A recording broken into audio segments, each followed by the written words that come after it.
네, 서로 인사하시면서 오늘의 예배를 시작하겠습니다. 사랑합니다. 축복합니다.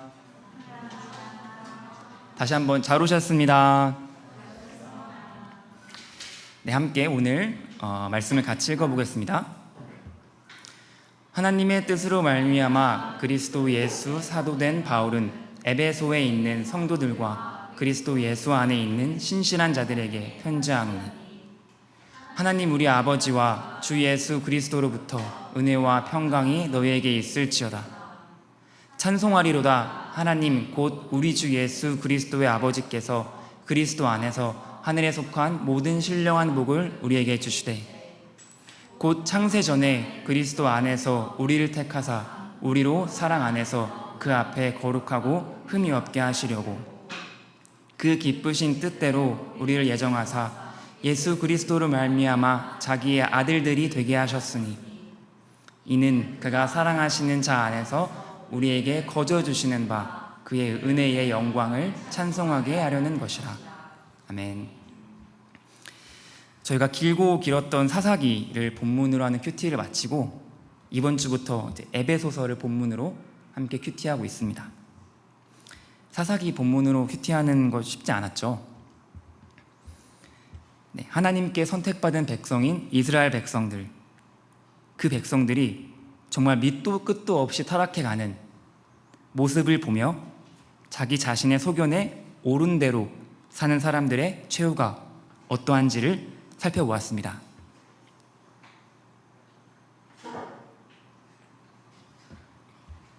이제 에베소서를 본문으로 하는 큐티가 시작되었습니다. 어떠신가요? 한층 수월해지셨나요? 쉬우셨나요, 에베소서? 네, 아니더라고요. 분명 뭔가 좋은 말씀이 가득 담겨 있어요. 뭔가 바울의 그 정말 주고 싶은 축복을 다 쏟아부어주고 있는데 그걸 제가 받지를 못하겠어요. 한 단어 한 단어가 너무나 그 의미가 크기 때문입니다. 물론 이제 신약인 에베소서의 분위기가 구약인 사사기의 분위기와는 정말 다르죠. 당연히 구약은 이제 율법의 어떤 책이고 신약은 은혜와 어떤 복음이잖아요. 특별히 에베소서의 서론이라고 할 수 있는 1장, 저희가 오늘 몇 절만 읽어본 그 1장을 보면은 하나님의 은혜의 말씀이 폭포수처럼 쏟아져 내리는 것을 경험하실 수 있습니다. 사실 제가 지금 방금 오다가 물을 왈칵 쏟았는데 다행히 이게 밑에 쏟아가지고 좀 안 보여 좀 다행이에요. 여기 정말 하나님께서 그냥 물을 쏟아주셨습니다. 그것처럼 정말 에베소서 1장 말씀을 읽어보시면 진짜 사도 바울을 통해서 하나님께서 저희 믿는 자들에게 주시고 싶어 하시는 축복을 정말 폭포수처럼 부어주시고 계세요. 저도 이제 에베소서 묵상하면서 물밀듯이 밀려오는 그 벅찬 감동을 느끼지만 동시에 그것을 어떻게 해석하고 어떻게 적용해야 할지는 좀 쉽진 않았습니다. 저희는 이제 말씀을 해석하고 저희 삶에 적용해야 하는 의무가 있지 않습니까? 그래서 오늘 에베소서 말씀 함께 살펴보면서 하나님께서 저희에게 하신 말씀이 무엇인지 한번 살펴보겠습니다. 이제 에베소서는 많은 신학자들과 설교가들이 굉장히 좋아하는 서신서입니다. 저희도 좋죠. 에베소서. 이제 대표적으로 에베소서와 비교되는 게 로마서입니다. 둘 다 바울이 쓴 이제 교리서인데요.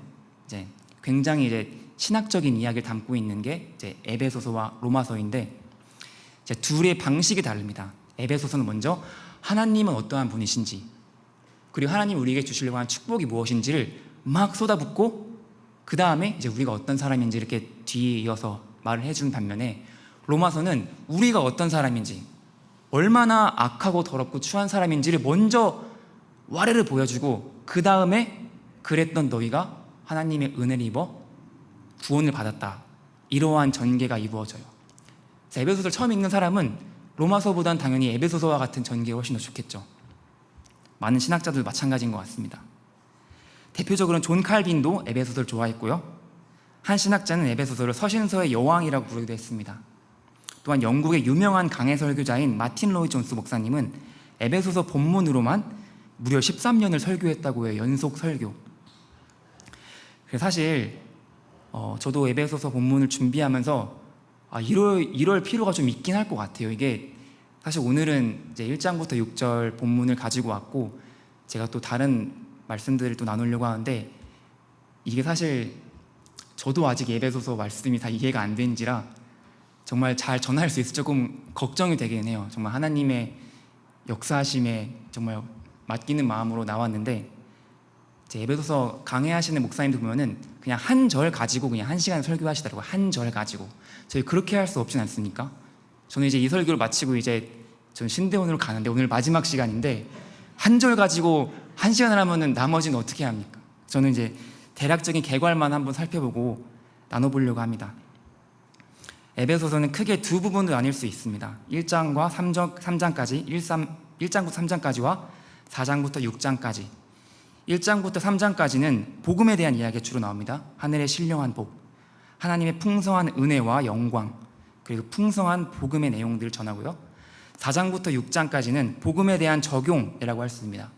교회의 하나됨, 옛사람을 버리고 새사람을 입어라, 성령의 충만함을 입어라, 빛의 자녀들로 살아가라, 아내, 남편, 자녀, 부모, 종과 주인들 사이와의 관계, 그리고 성령의 전신갑주 등과 같은 그런 구체적인 적용들이 나옵니다. 사실 큐티의 꽃은 적용이지 않겠습니까? 그래서 적용을 하기에는 4장부터 6장까지가 좋습니다. 근데 사실 1장부터 3장까지 나타나는 그 복음의 풍성한 내용에 대해 알지 못하면 적용 또한 제대로 할 수가 없습니다. 만약 적용만 있다면, 만약 4장부터 6장까지의 어떤 행동 지침, 바울이 말하고 있는 가정 안에서 아내들, 남편들, 자녀들, 종과 상전, 요즘 말로 하면 뭐 직원과 사장이겠죠? 어떻게 해라, 그것만 있다면 그냥 맹목적인 믿음이 되겠죠. 율법주의적인 신앙이 될 것입니다. 적용은 말씀에 기반한 적용입니다. 그냥 무턱대고 이거 해봐야지, 뭔가 그냥 갑자기 딱 필이 꽂혀가지고 이거 해야지, 저거 해야지가 적용이 아닙니다. 하나님께서 말씀으로 알려주신 것을, 더 나아가서는 말씀으로 알려주신 것만 내 삶에 적용하는 것이 진정한 적용이죠. 특히 에베소서의 저자인 사도 바울이 에베소서를 통하여 의도했던 바가 바로 이것일 수 있을 것 같습니다.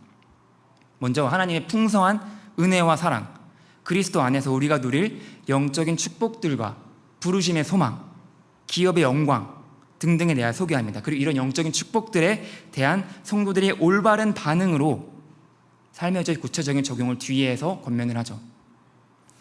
이제 사도 바울은 이런 하나님의 그 풍성한 은혜와 사랑을 누리기 전에 본인이 맹목적인 적용을 온 열정으로 했던 사람입니다.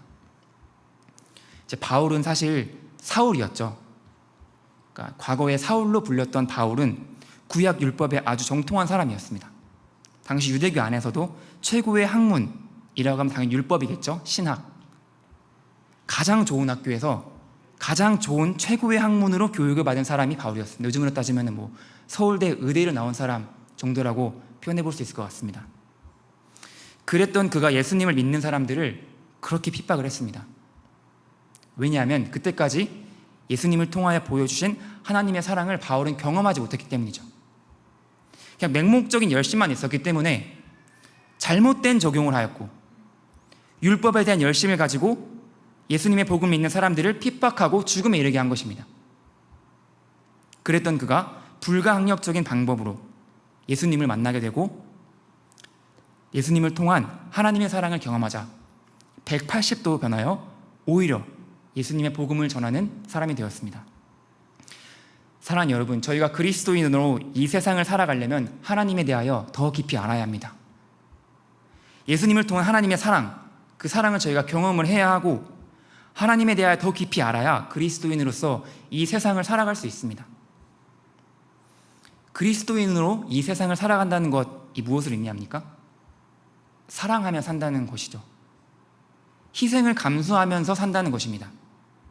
기꺼이 손해를 보면서 산다는 것입니다. 다른 사람을 위해서 산다는 것입니다. 근데 이게 말처럼 쉽습니까? 하루가 다르게 변하는 나의 감정, 어제는 분명히 뜨거웠는데 오늘은 식어버린 나의 열정, 말씀을 통해서 은혜는 받지만 현실을 보면은 다시 실망하게 되는 흔들리는 나의 믿음, 이러한 상태로는 그리스도인으로서 다른 사람을 위하여 산다는 것이 불가능해 보입니다. 이러한 사실을 알았던 바울은 우리의 삶에서의 어떤 행동, 어떤 실천 이전에 먼저 하나님이 어떠한 분이신지 알아야 한다고 생각했습니다. 그래서 바울은 에베소서를 시작하며 먼저 하나님의 크고 놀라우신 은혜와 사랑에 대해 온갖 축복의 말들을 쏟아내고 있습니다. 1장을 3절부터 14절까지를 헬라어 원문으로 보면 한 문장입니다. 분사와 전치사구들로 계속해서 연결된 아주 긴 한 문장이죠. 아마 언어를 공부하신 분들, 영어 공부하신 분들은 알 건데 문장을 계속 늘릴 수 있지 않습니까? 그 분사를 붙여서 전치사를 붙여서 계속해서 3절부터 14절이 바울이 한 번도 점을 찍고 끝내지 않고 주르르륵 써놔서 그냥 축복의 말들을 쏟아내는 바울의 심정을 알겠습니까? 그것은 신약 성경에서 그리고 헬라 문헌에서도 유례가 없는 긴 문장입니다. 어떤 사람은 그 문장을 보고 아주 기괴한 문장이다라고 이제 말을 하고요. 또 이제 헬라어를 가르치시는 교수님들께서는 에베소서를 예시 문장으로 주지 않습니다. 왜냐하면 공부하기 너무 안 좋은 문장이죠. 문법적으로 그렇게 막 이렇게 정교하게 되어 있지 않으니까. 그러니까 바울이 정말 하나님의 감동하심으로 그 하늘의 신령한 복들을 쏟아내고 있는 것이 바로 1장에 나오는 저희가 잠깐 본문 짧게 읽은 그 부분입니다. 하나님의 놀라운 영적 축복의 풍성함을 표현하기 위한 바울의 의도적인 시도라고 할 수 있죠. 사실 바울은 이렇게 긍정의 에너지와 소망과 희망이 넘쳐흐르는 글을 쓸만한 처지가 못 되는 상황에 있었습니다. 에베소서가 쓰여질 당시에는 바울 사역 막바지였는데 이 말은 바울이 사형을 당해 죽기 얼마 전이라는 의미입니다.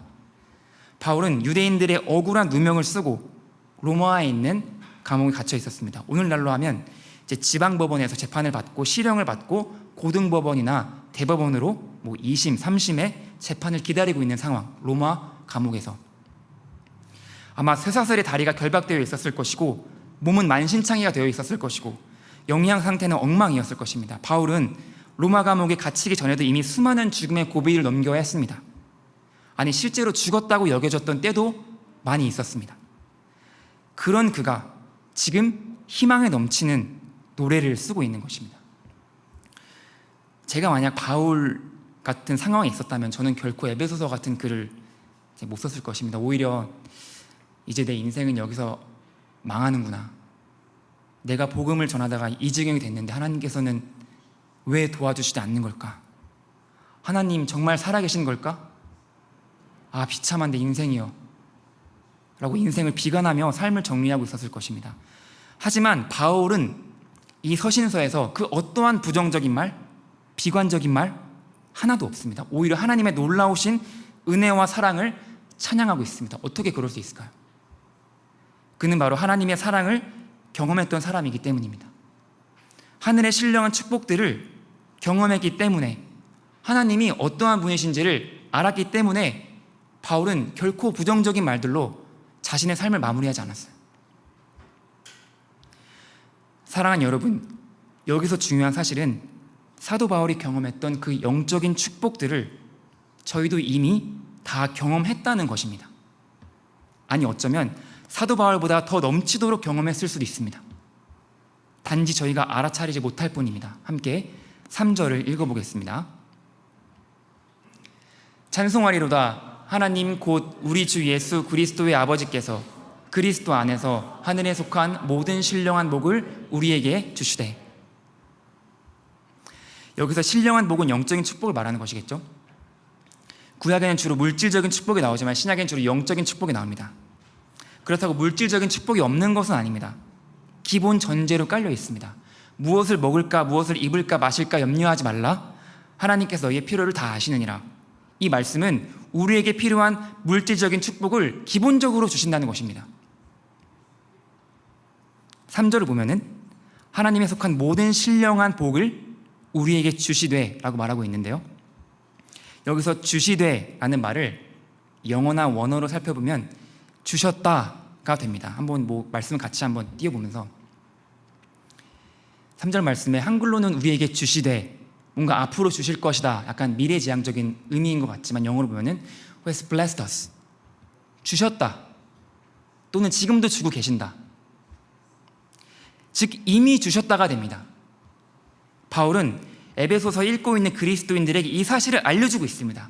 그리스도 안에서 하늘에 속한 모든 신령한 복, 하늘로부터 내려오는 모든 영적인 축복을 너희는 이미 받았다. 사랑하는 여러분, 이미 그 신령한 축복을 받은 줄로 알고 계십니까? 믿고 계시죠? 근데 왜 무언가를 더 구하십니까? 저희가 항상 기도할 때 무언가를 구하고 있지 않습니까? 물론 그 구하는 게 나쁜 것은 아니지만 저희는 항상 뭔가를 더 구합니다. 오늘 성경은 저희가 이미 하늘의 모든 신령한 복, 영적인 축복을 이미 받았다고 말씀하고 있는데 왜 저희는 계속해서 무언가를 구하고 있을까요? 왜 저희는 계속 무언가 부족하다고 느끼는 것일까요? 왜냐하면 저희는 하나님께 주신 것을 보지 못하기 때문입니다. 저희가 최근에 이제 같이 북리딩을 하고 있는 책 희망노트, 조니 에릭슨 타다의 희망노트를 마쳤잖아요. 정말 그 마지막에서 그녀의 고백이 참 너무나 인상적이었습니다. 평생을 이제 가장 꽃다운 나이 20대에 불의의 사고를 당하고 거의 전신마비의 상태로 평생 휠체어에 앉아 계속해서 몸에 어떤 곳곳에 고통이 생기고 통증이 있고 계속된 질병 가운데에도 하나님과의 교제를 멈추지 않았던 그녀가 마지막에 했던 고백이, 나는 이 세상에 살아있는 동안 장애를 안고 살아가도록 부름을 받았다. 하지만 어찌 감사하고 만족하지 않을 수 있겠는가? 가장 좋은 친구가 계시는데. 그녀가 뭐 이렇게 일부러 이제 자신의 삶을 멋지게 포장하려고 이 고백을 한 것일까요? 정말 실제로 그 삶 가운데서 경험을 한 것입니다. 비록 나는 휠체어에 앉은 상황이지만 그녀는 저희보다 그 신령한 축복을 더 뚜렷이 보고 있었습니다.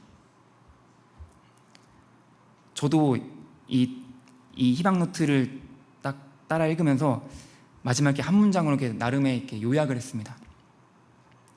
하나님께서 지금 내게 필요한 모든 것을 주셨다. 하나님께서 지금 내게 필요한 모든 것을 주셨다. 그 말은 내가 아직 갖고 있지 않은 것, 필요 없는 것이다. 사실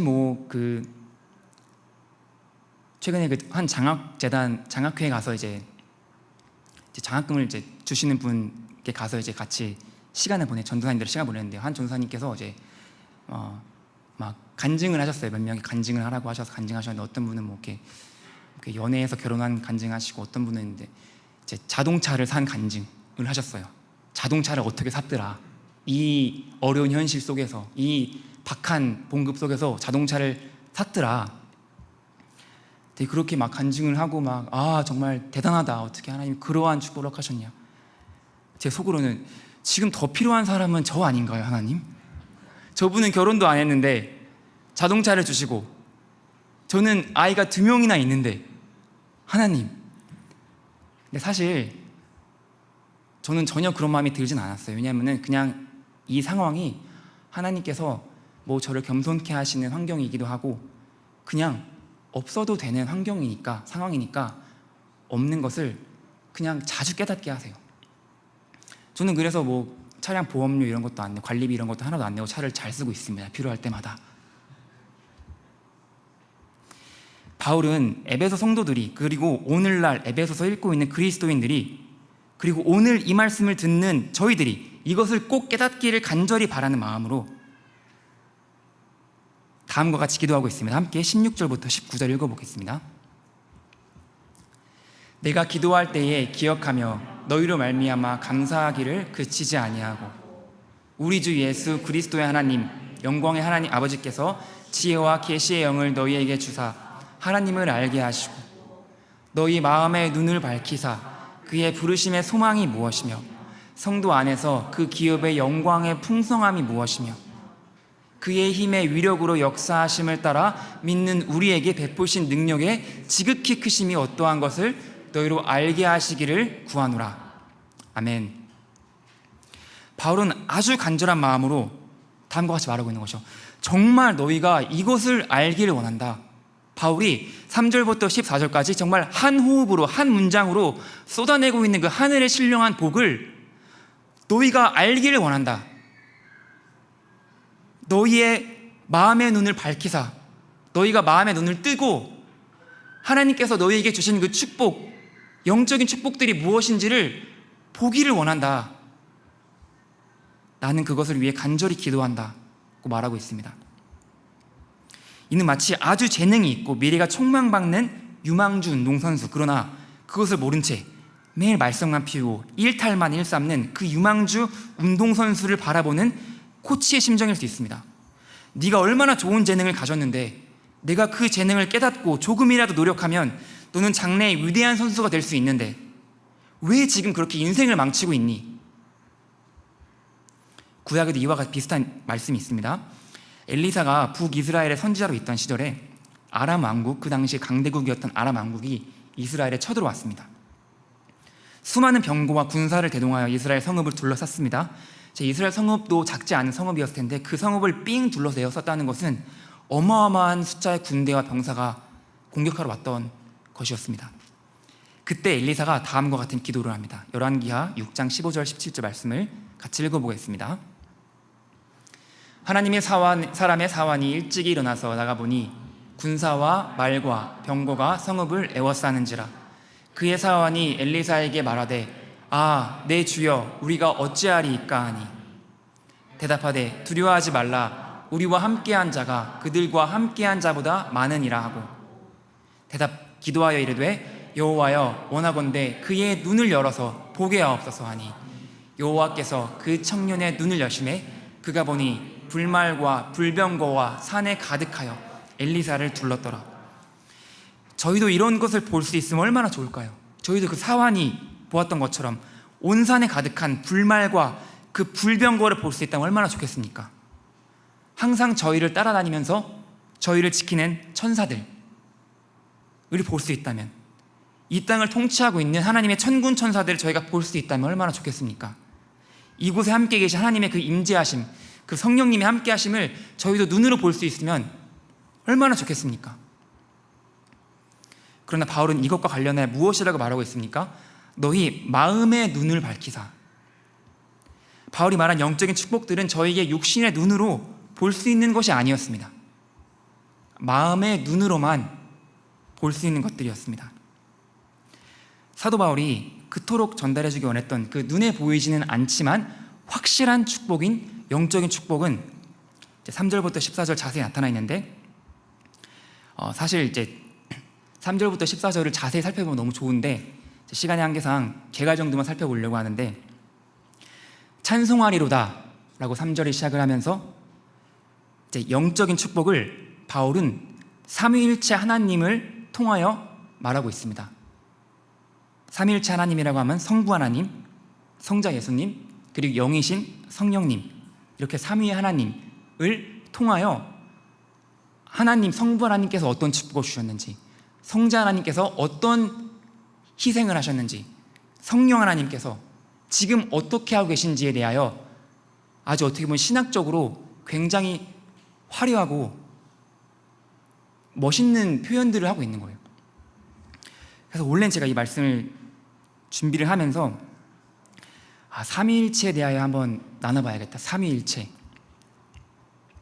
뭐 그냥 심플하게 이해하면 하나님, 예수님, 성령님인데, 사실 뭐 신대원 다니신 분도 있고 해서 아시겠지만 삼위일체는 어떻게 보면 기독교 신학의 끝판왕입니다. 그래서 저도 한번 삼위일체 좀 공부 좀 해보려고 도서관과 책을 딱 펼쳐봤는데 아니다, 덮고 삼위일체는 아니다. 그래서 이것을 그냥 하나님의 비밀로 남겨두자. 여러분 알아서 이해하시기 바랍니다.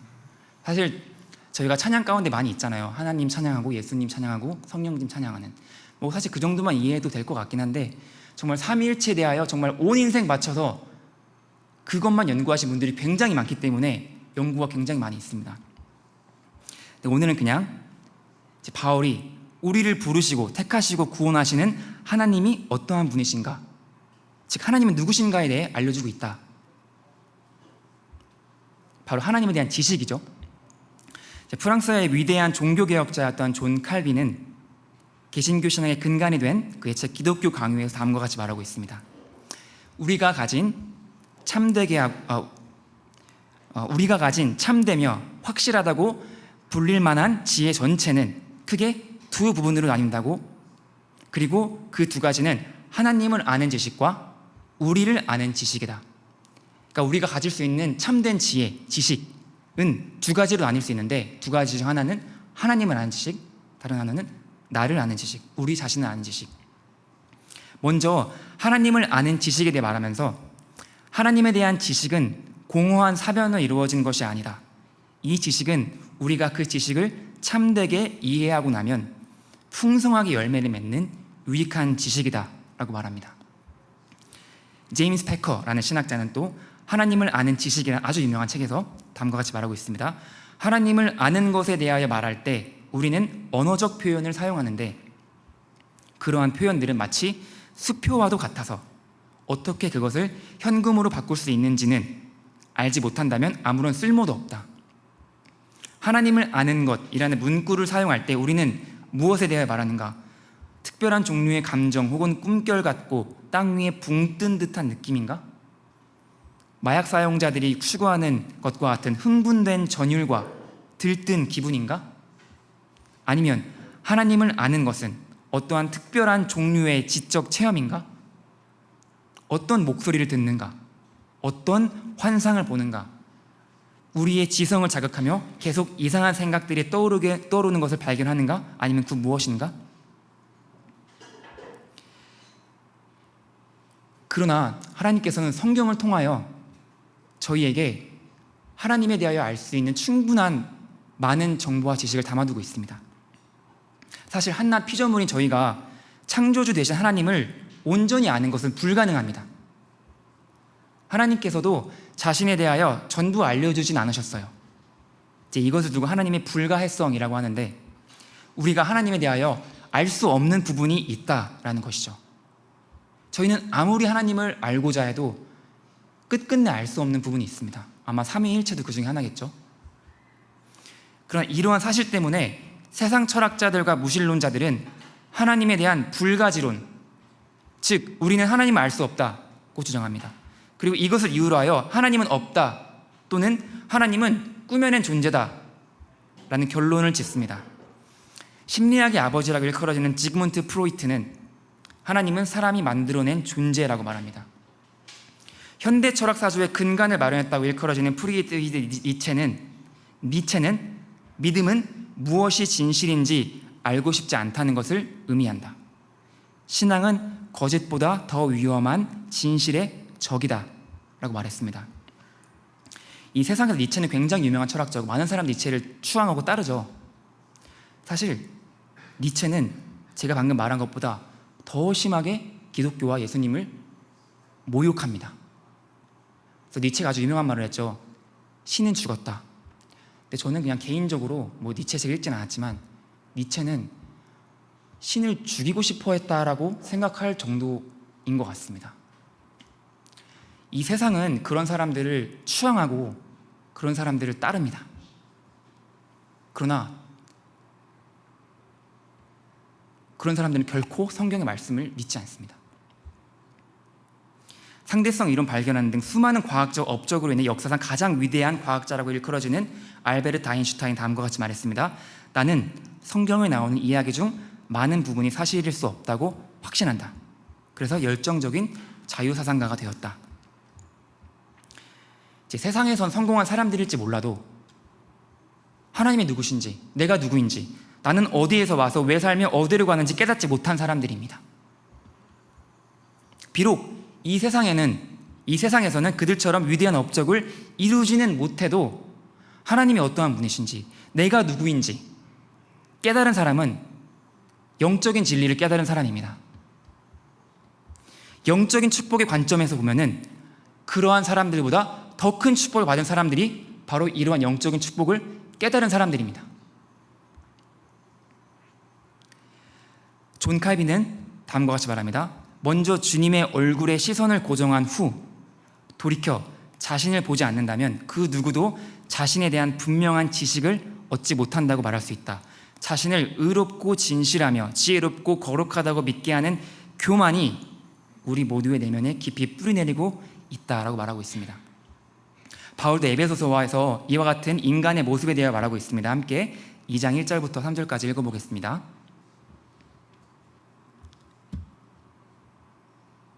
에베소서 2장 1절부터 3절까지. 여러분도 전에는 허물과 죄로 죽었던 사람들입니다. 그때의 여러분은 허물과 죄 가운데서 이 세상의 풍조를 따라 살고 공중의 권세를 잡은 통치자 곧 지금 불순종의 자식들 가운데서 작용한 영을 따라 살았습니다. 우리도 모두 전에는 그들 가운데에서 육신의 정대로 살고 육신과 마음이 원하는 대로 행했으며 나머지 사람들과 마찬가지로 날 때부터 진노의 자식이었습니다. 이렇듯 성경에서 말하고 있는 인간의 모습은 나의 본연의 모습을 알지 못하거나 믿지 못하는 사람은 결국 그 중심에 교만이 자리 잡을 수밖에 없습니다. 왜 이 세상의 지식인들이 하나님이 없다고 주장합니까? 내가 이해하지 못하기 때문입니다. 내가 하나님을 이해하지 못하기 때문에 하나님의 존재 여부와 상관이 없이 내가 이해하지 못하니까, 그러니까 하나님이 없다라고 결론을 내려버리는 것입니다. 이러한 무신론, 불가지론은 또 하나의 신앙의 체계이고 종교입니다. 칼빈은 우리 자신을 아는 지식의 목적은 우리의 연약함과 비참함과 허영과 사악을 스스로 알게 하고 자신에 대한 절망과 불신과 미움으로 우리를 채워서 마침내 우리 속에 하나님을 구하는 열망이 타오르도록 하는 것이다 라고 말하고 있습니다. 성경이 말하는 인간론, 인간이란 누구신가는 모든 추함과 더러움과 악함에서 시작합니다. 그러나 신론, 하나님은 누구신가는 모든 풍성함과 충만함과 완전함에서 시작합니다. 에베소서가 바로 이러한 신론에서 시작을 하고 있죠. 로마서는 그러한 인간론에서부터 시작을 하는 것입니다. 그러면서 칼빈은 하나님을 아는 지식을 얻는 것에 있어서 말씀의 중요성을 강조합니다. 좀 길고 어렵기 때문에 함께 제가 스크린이 있으면 제가 읽겠습니다. 만약 우리가 인간의 마음이 어느 정도로 하나님을 잊고 싶어 하는지, 인간이 얼마나 쉽게 실패에 빠지는지, 인간이 어떤 자유분방한 몽상에 빠져서 매시간 새롭고 조작된 종교들을 지어내는지 생각해 본다면 인간의 망각 때문에 소멸되지 않고 그의 실수 때문에 유실되지 않으며 그의 뻔뻔스러움 때문에 부재하지 않도록 하늘의 가르침이 기록의 형식으로 안치되어 있는 것이 얼마나 절실한지 쉽게 이해할 것이다. 즉 한마디로 말씀이 있어서 정말 다행이다 라는 의미입니다. 이어서 말합니다. 하나님은 인간에게 유익한 교훈을 선사하려 할 때마다 그의 말씀을 사용하셨다. 세상을 건축하실 때 새겨놓은 하나님의 얼굴과 형상이 충분하지 않았음을 보셨기 때문이다. 만약 온 마음으로 간절하고 올바르게 그의 진리를 숙고하기 원한다면 우리가 마땅히 택해야 할 방법은 하나님의 말씀이어야 함이 분명하다. 하나님께서는 예레미야를 통해 다음과 같이 말씀하셨습니다. 함께 예레미야 29장 말씀을 같이 읽어보겠습니다. 너희가 온 마음으로 나를 구하면 나를 찾을 것이요 나를 만나리라. 제가 이 말씀을 보면서 온 마음으로 나를 구하면 나를 찾을 것이요 나를 만나리라. 하나님을 찾고 하나님께서 만나주신다는 말씀 너무 좋은데 온 마음으로 구한다는 것이 무슨 의미일까? 온 마음이 무엇일까라는 고민을 좀 잠깐 해봤는데요. 온 마음, 당연히 나의 온 인생을 하나님께 드리고 또 나의 모든 시간과 모든 열정을 다 헌신을 들여서 하는 것, 또 맞는 말이겠죠? 근데 이것이 또 다른 한편으로는 하나님 말씀에 내가 얼마나 헌신되어 있느냐, 하나님 말씀에 내가 온전히 헌신되어 있느냐가 온 마음으로 하나님을 구한다 라는 의미가 될 수 있겠다는 생각해 보게 되었습니다. 함께 다윗의 시편 19편 7절 8절 같이 읽어보겠습니다. 여호와의 율법은 완전하여 영혼을 소성시키시며 여호와의 증거는 확실하여 우둔한 자를 지혜롭게 하며 여호와의 교훈은 정직하여 마음을 기쁘게 하고 여호와의 계명은 순결하여 눈을 밝게 하시도다. 이처럼 성경에 기록된 하나님 말씀은 완전하고 완벽하고 확실하고 정직하고 순결합니다. 그리고 그러한 말씀을 저희가 보고 읽고 듣고 묵상하고 암송하고 읊조리면 그 말씀들이 저희의 지친 영혼에 새 힘을 주고 지혜롭게 하고 기쁘게 하고 마음의 눈을 밝혀줄 것입니다. 함께 사도 바울 에베소 3장에 말씀한 3장 2절부터 4절 말씀을 같이 읽어보겠습니다. 너희를 위하여 내게 주신 하나님의 그 은혜의 경륜을 너희가 들었을 터이라. 곧 계시로 내게 비밀을 알게 하시는 것을 내가 먼저 간단히 기록함과 같으니 그것을 읽으면 내가 그리스도의 비밀을 깨달은 것을 너희가 알 수 있으리라. 하나님께서는 사도 바울이라는 사람을 택하셔서 그에게 하늘의 비밀을 알려주시고 그가 그것을 적어서 보낸 것이 에베소서이며 오늘 저희가 그 에베소 말씀을 읽고 있는 것입니다. 그리고 하나님께서는 사도 바울만 택하신 것이 아니라 수많은 성경의 저자들을 택하셔서 하늘의 비밀을 기록하시고 성경을 통하여 저희에게 하늘의 비밀을 알려주십니다. 하나님은 누구이시고 나는 누구인지 이 비밀을 오직 성경을 통해서만 깨달을 수 있습니다. 이것은 오직 성경 말씀을 통해서만 얻을 수 있는 모든 종류의 영적인 축복입니다. 지금 신대원에 1년 반을 다니고 있는데요. 신대원에서 정말 많은 것들을 배우죠. 성경에 대하여 특별히 이렇게 교리와 조직 신학 등등. 제가 조금 배운 것들로 오늘 이렇게 설교를 하는 것입니다. 근데 배운 건 많지만 제가 점점 더 알게 되는 것은 내가 어떤 사람인가를 오히려 점점 더 알게 됩니다. 내가 어떤 사람인가. 예전엔 좀 괜찮은 사람이지 않을까라는 마음이 조금씩 있었는데 정말 점점 더 하나님을 공부하고 말씀을 공부할수록 내가 얼마나 악하고 교활하고 교만한 사람인지를 좀 계속해서 깨닫게 하십니다. 저희는 오늘 에베소서 30 부분에 해당하는 1장 말씀을 함께 살펴보았습니다. 그리고 에베소 성도들이 오늘 그리고 에베소를 읽고 있는 저희들이 하늘에 속한 모든 신령한 복을 깨닫기를 간절히 바라는 사도 바울의 마음도 살펴보았습니다. 그리고 그러한 영적인 축복들은 하늘의 비밀은 바로 이 성경 말씀을 통하여 저희에게 전해지고 있다는 것도 살펴보았습니다. 사실 적용이라고 하는 것은 그리스도인으로서의 구체적인 생활 양식이나 행동 양식 등은 에베소서 4장부터 6장까지에 잘 나옵니다. 그래서 어떻게 보면 설교하기에는 좀 더 수월할 것 같아요. 4장부터 6장이 이거 해라 저거 하지 말라 등등의.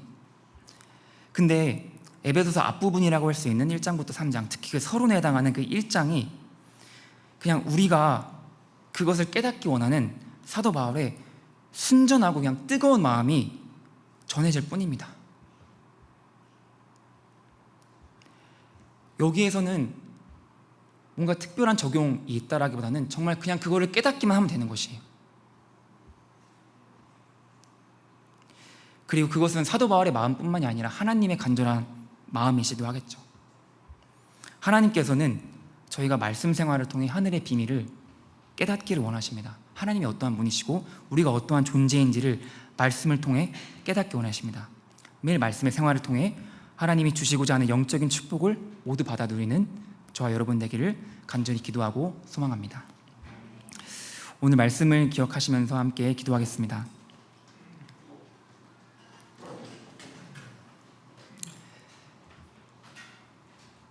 에베소서 1장 말씀을 통하여 하나님께서 정말 그 사도 바울의 그 간절한 마음을 저에게 알려주십니다.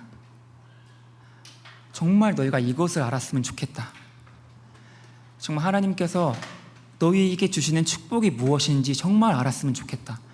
사도 바울이 정말 절절한 마음으로 이것을 정말 피를 쏟는 그러한 심정으로 말하고 있습니다. 그리고 또한 그러한 하나님의 영적인 축복들은 오직 말씀을 통해서만 깨달을 수 있다는 것을 하나님께 저희를 알려주십니다. 하나님, 정말 저희 말씀 생활을 다시 돌아봅니다.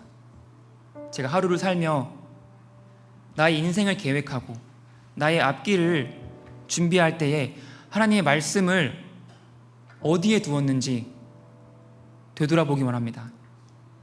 하나님 말씀을 가장 앞자리에 두었는지, 나의 삶을 계획할 때 하나님의 말씀을 가장 최우선순위에 두었는지, 나의 하루를 시작할 때 하나님의 말씀을 가장 먼저 자리에 두었는지 하나님, 저희가 되돌아봅니다. 하나님, 이 시간 다시 한번 저희의 삶을 정리하기 원합니다. 저희가 하나님께서 주신 축복을 깨닫기 전에는 다른 무엇을 하더라도 결국에는 의미 없고 그냥 반복적이고 아무런 가치도 없는 것들입니다. 오직 저희가 하나님의 말씀을 통하여 우선순위를 바로 잡았을 때에만 저희가 하는 것들이 의미가 있고 하나님이 기뻐하시는 것들이 됩니다. 하나님, 정말 그 말씀을 저희의 삶의 우선순위에 두게 하여 주시옵소서. 제가 제 삶의 우선순위를 돌아보게 하여 주시옵소서. 정말 주님 말씀 저희의 삶의 가장 중심에 오게 하여 주시옵시고, 정말 저희가 그 말씀을 가장 앞세워 뒤따라갈 수 있도록 도와주시옵소서. 함께 기도하겠습니다. 하나님, 정말 주님의 그 순전한 말씀, 하나님의 정말 주님의 그 온전한 말씀, 하나님, 주님 그 말씀을 통하여서만 저희가 누구이고 하나님의 누구이신지를 알 수 있습니다. 나의 삶에 일어난 일들, 정말 지금 내가 겪고 있는 것들, 하나님께서 내게 주신 영적인 축복들을 하나님 말씀을 통해서만 깨달을 수 있습니다. 하나님, 저희가 주님의 그 말씀을, 하나님의 말씀을 저희 인생의 가장 중요한 곳에 두게 하여 주시옵소서. 저희 마음의 중심에 두게 하여 주옵시고, 저희 하루의 첫 시간에 두게 하여 주옵시고, 정말 저희 인생 계획 가운데 가장 앞자리에 주님 말씀을 두게 하여 주시옵소서. 하나님, 정말 저희의 인생이 주님 말씀을 통하여 해석되기 원합니다. 제가 그동안 정말 몰랐던 나의 인생의 문제들, 나의 과거의 문제, 주님 말씀을 통하여 해결받기 원합니다. 말씀을 통하여 깨닫기 원합니다. 내가 어떤 사람인지, 나는 왜 하나님의 은혜가 필요한 사람인지, 나는 왜 하나님이 필요한 사람인지 저희가 말씀을 통하여 깨닫기 원합니다. 하나님, 저희가 정말 말씀에 헌신된 사람들 되게 하여 주시옵소서. 정말 주님 그 귀한 말씀에 헌신된 사람 되게 하여 주시옵소서. 그 말씀을 앞세우고 그 말씀을 따라가는 사람들이 되게 하여 주시옵소서. 오 주님, 말씀을 인도하여 주시옵소서.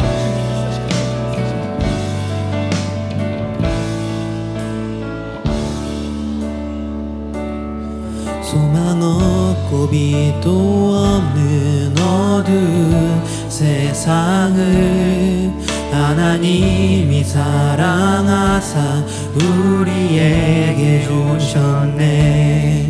예언하신 약속대로 말씀이 육신되어 하늘 영광 버리시고 이 땅으로 오셨네.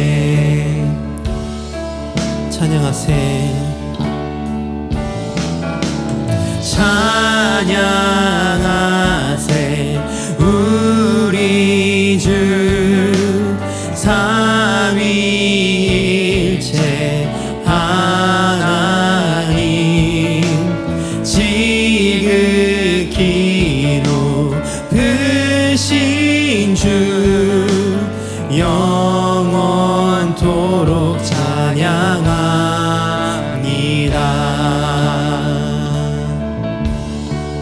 주가 지으신 모든 세상을 구원하려 영광의 주 예수님이 죽음을 택하셨네. 그 고통 속에서도 주의 뜻 기억하사 길을 잃은 우리 위해 십자가를 지셨네. 찬양하세. 찬양하세 우리 주 삼위일체 하나님. 지극히 높으신 주 영원토록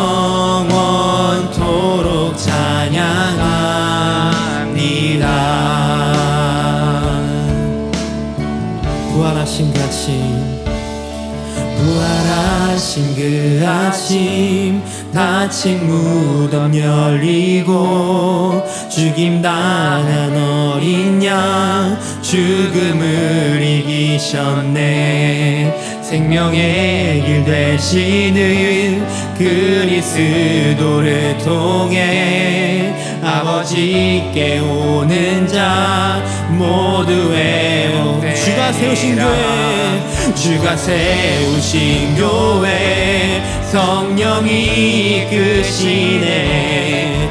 영원한 주의 복음 무너지지 않으리. 주의 보혈로 인해 나는 자유케 됐네. 예수의 사랑으로 새 생명을 얻었네.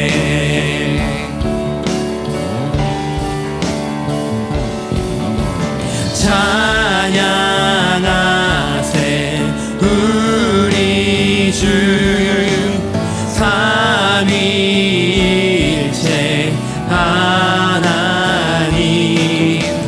지극히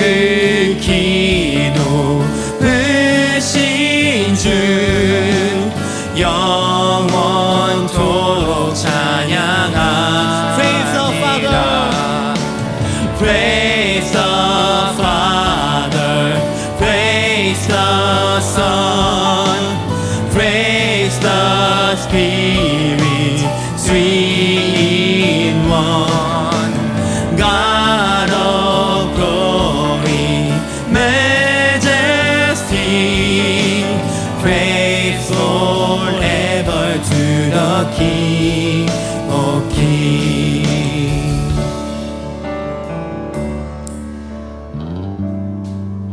하나님, 저희가 정말 오직 하나님 말씀을 통해서만 알 수 있는 내가 누구인지, 나는 왜 살며 어디로 가는지